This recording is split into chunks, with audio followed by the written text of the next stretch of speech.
Welcome friends, প্রত্যেকে স্বাগত আমাদের ইউটিউব চ্যানেলে। যে সমস্ত ভিউয়ার্সরা প্রথমবার চ্যানেলটি দেখছেন তারা অবশ্যই চ্যানেলটিকে সাবস্ক্রাইব করে দেবেন এবং চ্যানেলের পাশে থেকে বেল আইকনটি প্রেস করবেন যাতে এই ধরনের খবরাখবর সবচেয়ে আগে সবচেয়ে দ্রুত আপনাদের কাছে পৌঁছে যায়। তো আজকে যে বিষয় নিয়ে আমরা আলোচনা করব সেটা হচ্ছে 2022 মামলায় সুপ্রিম কোর্টের অর্ডার কপি কিন্তু আপলোড হয়েছে। অর্ডার কপিতে রয়েছে চাঞ্চল্যকর কিছু তথ্য, সেগুলো নিয়ে আমরা আলোচনা করব। এর পাশাপাশি আদৌ কি এই যে 2022-এর যে সমস্ত প্রার্থীরা রয়েছেন তারা কি 25 জন চাকরি পেতে পারেন এই মামলা থেকে,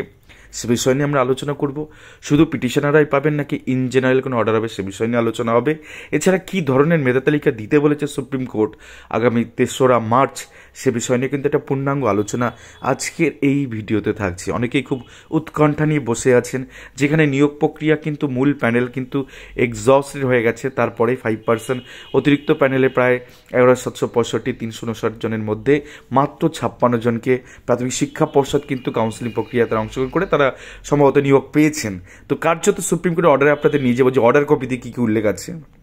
তো অর্ডার কপিতে আমরা শুধুমাত্র অপারেটিভ পোর্শনটা পড়ছি, সেখানে একদম যেটা লেখা আছে, দিস ম্যাটার বা the matter stand adjourned to 3রা March 2025। Interim order if any, যদি কোনো ইন্টিম অর্ডার থেকে থাকে to be continue in the meanwhile, অর্থাৎ যদি কোনো ইন্টিম অর্ডার এখানে থেকে থাকে তো সেগুলোকে কন্টিনিউ করতে বলেছে। এখন বিষয়টা হচ্ছে এই যে কোর্ট অর্ডার, এখানে কিন্তু গতদিন হিয়ারিং পর্বে যে ভার্বাল অর্ডারটা দেওয়া হয়েছিল, যে ভার্বাল ডিসকাশন হয়েছিল, সেখানে কিন্তু একটা পরিষ্কার কথা বলা হয়েছিল কোর্টের তরফ থেকে। সুপ্রিম কোর্টের অর্ডারে উল্লেখ নেই, বাট যেটা প্রাথমিক শিক্ষা পর্ষদকে দিতে হবে 3রা মার্চের সময়, সেটা হচ্ছে একটি মেধা তালিকা তাদেরকে দিতে হবে এবং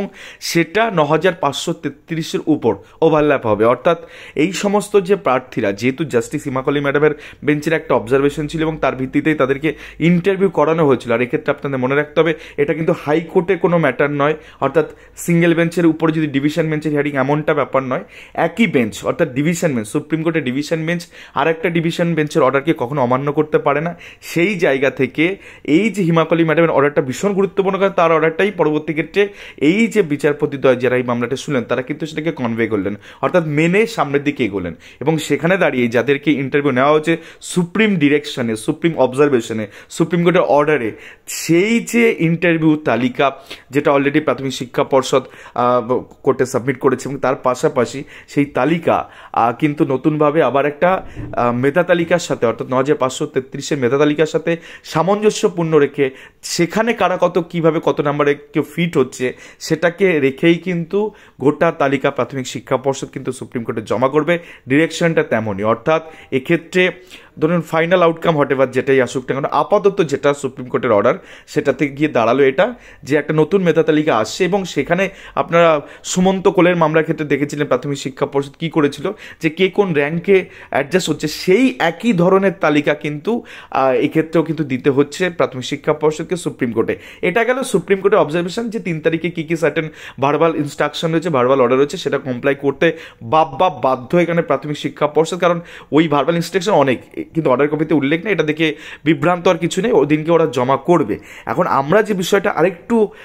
ভাবনা চিন্তা করে বা এন্টার বিষয়টা আমরা সিঙ্গেল বেঞ্চ থেকে অবজার্ভ করেছি, আমরা একাধিক ভিডিও করেছি, আমরা ডিভিশন বেঞ্চের 2022-এর হার দেখেছি, সিঙ্গেল বেঞ্চে তাদের জয় দেখেছি, সুপ্রিম কোর্টে কি হতে পারে তার কয়েকটা সম্ভাবনার জায়গা আজকের এই ভিডিওতে আমরা তুলে ধরার চেষ্টা করছি। আশা করি বিষয়গুলো আপনারা বুঝবেন। দেখুন কি হতে পারে সেটা বলার আগে একটা কথা আপনাদের বলি,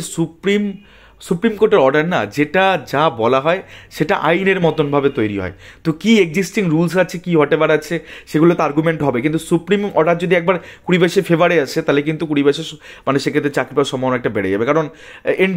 এদেরকে এনরোল করা হয়েছিল, এদেরকে মূল নোটিশ এরা ছিল, দেন অনেক কিছু আছে, বাট এনসিটি গাইডলাইন সেগুলোর আমি যাচ্ছি না। বাট কি হতে পারে এই পর্যায়ে, যেহেতু 2-3টে বেঞ্চ ঘুরে এই মামলার যে বিচারপতিদের কাছে এসছেন, হিমাকলি ম্যাডামের অর্ডারটাকে তারা কনভে করলেন, তো সেইখান থেকে দাঁড়িয়ে কি কি সম্ভাবনা উঠে আসে 2022-এর প্রার্থীদের জন্য সেটা একটু আমরা আলোচনা করি। 1 নম্বর হচ্ছে 11,765-তে আপনার জানেন 9,533 জনের রেকমেন্ডেশন হচ্ছে, তো বাকি যে সিটটা রয়েছে, এসসিতে 697 সেখানে প্রার্থী পাওয়া যায়নি, সেটা বাংলা মিডিয়ামের সিট,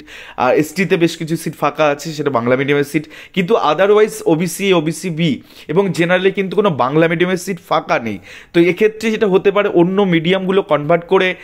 হয়তো বা 2022-কে সেই সিটটা দিয়ে দেওয়া হতে পারে, কিন্তু কিন্তু অ্যাকচুয়াল রুলস কিন্তু সেরকমভাবে পারমিট করে না, কারণ একটা নেপালি মিডিয়ামের স্কুলে একটা বাংলা মিডিয়ামের ছেলে মেয়ে কী করবে, বা একটা ইংলিশ মিডিয়াম স্কুলে একটা বাংলা মিডিয়ামের ছেলে মেয়ে কতটুকু পড়াতে পারবে, বিষয়টা সেরকম, বা সাঁওতালি মিডিয়ামে কীভাবে পড়াবে। তো সেক্ষেত্রে কনভার্টের ব্যাপারটা হয়তো আমরা 1 নম্বরে রেখেছি, কারণ প্রাথমিক শিক্ষা পর্ষদ ওরা এই কথাই বলেছিল,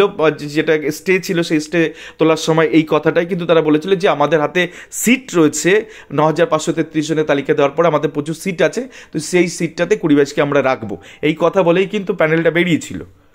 তো সুপ্রিম কোর্টেও কিন্তু মিসগাইড করে ওই যে সিটটা, যেটা অন্য অন্য মিডিয়ামের সিট, সেটা কনভার্ট করে প্রাথমিক শিক্ষা পর্ষদ দিতে পারে। আমি আবারও বলছি, রুল কিন্তু এটা পারমিট করে না যে একটা সাঁওতালি মিডিয়ামের স্কুলে একটা বাংলা মিডিয়ামের ছেলে মেয়েকে দিয়ে দেবে। এটা 1 নম্বর। 2 নম্বর হচ্ছে 9,533 প্যানেলে মেধা অনুযায়ী অ্যাডজাস্ট করতে পারে, যেটা কিনা যে মেধা ভিত্তিক তালিকা নম্বর ছাড়াই যেটা প্রাথমিক শিক্ষা পর্ষদ হয়তো জমা করবে সুপ্রিম কোর্টে 3 তারিখে, তো সেখানে মেধা অনুযায়ী 9,533 প্যানেল অ্যাডজাস্ট করতে পারে। আর কি হতে পারে না, এই সমস্ত প্রার্থীদের জন্য সুপার নিউমারি পোস্ট কিন্তু ক্রিয়েট হতে পারে এবং সেখানে কিন্তু সকলকে চাকরি দিতে পারে। আবারও বলছি, এখানে পিটিশনের ভিত্তিকও যেমন রায় হওয়ার সম্ভাবনা আছে, তেমনি যারা মামলা মানে ইন জেনারেল কিন্তু রায় হওয়ার সম্ভাবনা আছে, দুটোই কিন্তু হতে পারে। সুপ্রিম কোর্ট যদি শুধুমাত্র পিটিশনারদের প্রোটেকশন দেয়, তো শুধুমাত্র পিটিশনারে কিন্তু দাবিদার হবেন, সেক্ষেত্রে যারা বাইরে বসে আছেন তারা কিন্তু এই মামলার বেনিফিট নাও পেতে পারেন, আবার এটা ইন জেনারেল রায়ও হতে পারে, সেটা তো পরবর্তী ক্ষেত্রে যখন অর্ডার আসবে তখন আমরা দেখে নেব। তো সুপার নিউমারি পোস্ট ক্রিয়েট করে কিন্তু এই সমস্ত মামলাকারীদের চাকরি দিতে পারে, সেক্ষেত্রে 9,533 প্যানেলে যারা চাকরি পেয়েছেন তাদের চিন্তার কিছু নেই। কিন্তু নাম্বার 4 যদি আসে, অর্থাৎ 9,533 প্যানেল যদি রিপ্যানেল হয় মেধার ভিত্তি, তত 20-22কে অ্যাডজাস্ট করে নিলে রিপ্যানেল হয়ে গেল, তো সেক্ষেত্রে কিন্তু এলিমিনেশন, বিশেষ করে যারা 5% প্যানেলে যে 56 জন চাকরি পেয়েছেন তারা আগে বাদ যাবেন। তারপরে যেটা আসবে সেটা হচ্ছে 9,533 প্যানেলে 20-22 ঢুকে গেলে প্রায় 2500 কাছাকাছি প্রার্থী আছে, আগে একটু কম বা একটু বেশি হবে। তো সেক্ষেত্রে তার মধ্যে যদি 2000ও ফিট হয়ে যায়, বা আমি ধরলাম 1750 জনে যদি ফিট হয়ে যায়, তাহলে 1750 জন কিন্তু এলিমিনেশন হয়ে যাবেন। এবং যেহেতু এই যে 20-22-এর মামলায় আপনারা জানেন, সৌমেন পাল এবং শ্রাবণী নাগের এই মামলার ক্ষেত্রে আপনারা জানেন প্রত্যেকের অ্যাপয়েন্টমেন্ট লেটারে এই কেস নাম্বার এসএলপি উল্লেখ আছে, যে এই মামলা নিষ্পত্তির উপর তাদের চাকরি কিন্তু থাকবে কি না থাকবে সেটা নির্ণয় হবে। তো সেক্ষেত্রে সুপ্রিম অবজারভেশন যদি এরকম চলে আসে যে 20-22কে